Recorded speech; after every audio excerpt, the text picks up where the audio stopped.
Thompson, Williams, Swam, Beasley. That's their starting receiving core. All right? One of the best tight ends to ever play in the National Football League. He retired.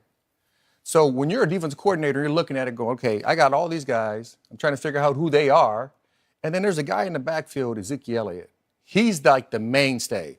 So what am I going to do? I'm going to go 8 in the box, 9 in the box, man to man, and the receivers got to get open. And then Prescott has to deliver. These guys got to get open, but then Prescott has to deliver on a consistent basis.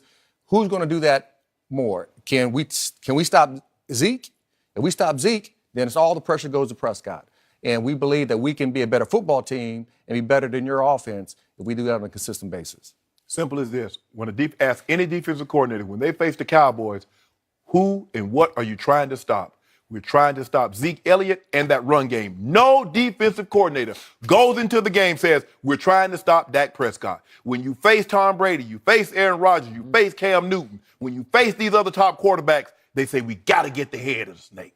That's the quarterback. When you face the Dallas Cowboys, the head of the snake is one Ezekiel Elliott. And if you stop him, you beat the Cowboys.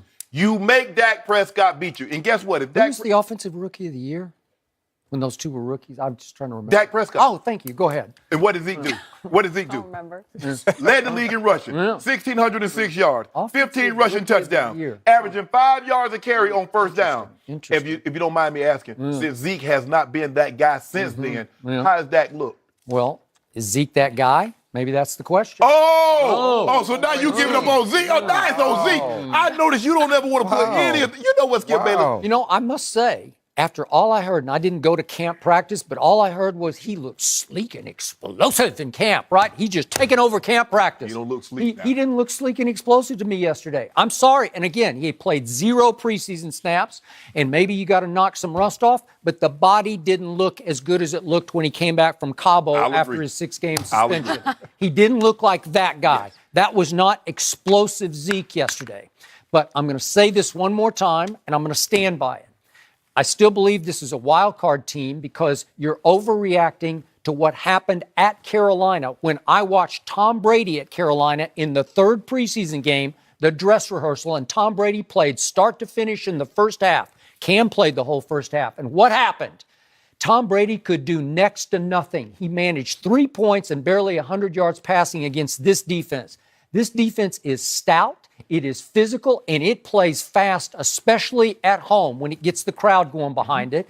And it's going to make a lot of offenses look pretty bad this year. Just watch. It'll make Drew Brees work for his points and yards, and it'll make Matt Ryan work. And when Eli goes there on October 7th, he's going to get terrorized because they can flat out bring it from everywhere. Now they've added Julius Peppers back in there. And speaking of older players who look young, he's just flying. He still looks like Julius Peppers to me.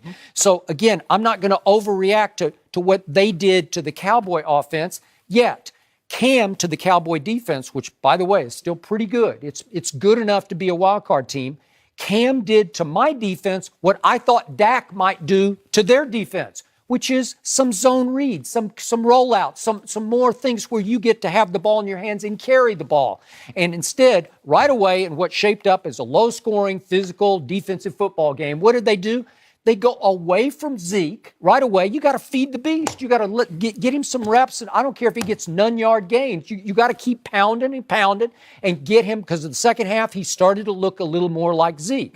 But what did they start doing? They started running read option. They got Dak involved in that. They started getting a little creative with some inside sweep handoffs, out of the shotgun that started to bother that Carolina front a little bit. But speaking of the Cowboy offensive line, they're starting this raw rookie second-round pick at left guard. He's opposite K'Wan Short. He got annihilated yesterday. He got manhandled from start to finish. K'Wan would blow up the run game, and then he would shove the pocket right back in Dak's face and make him move and go somewhere.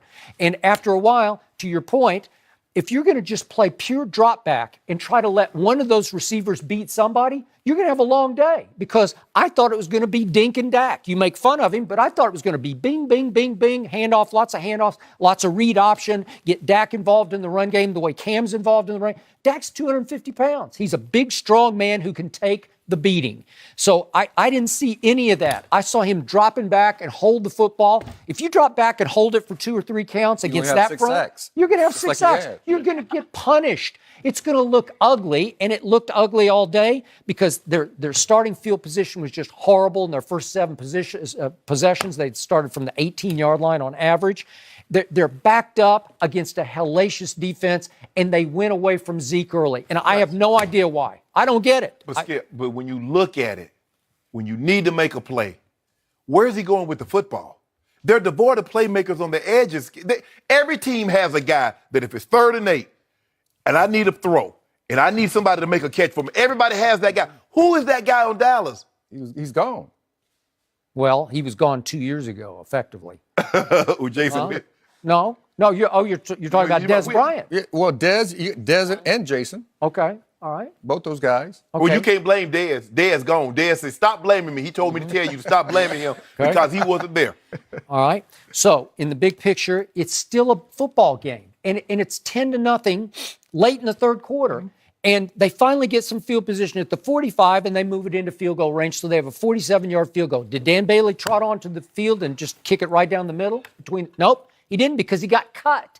I still don't have any idea how you could cut a guy who, until late last year, was the most accurate kicker in the history of pro football. Really? And you cut him to save a couple of $1 million? Are you questioning Jerry Jones, Stephen Jones, and Will McClay? I am. I not Will McClay because that wasn't his move. Brett Maher?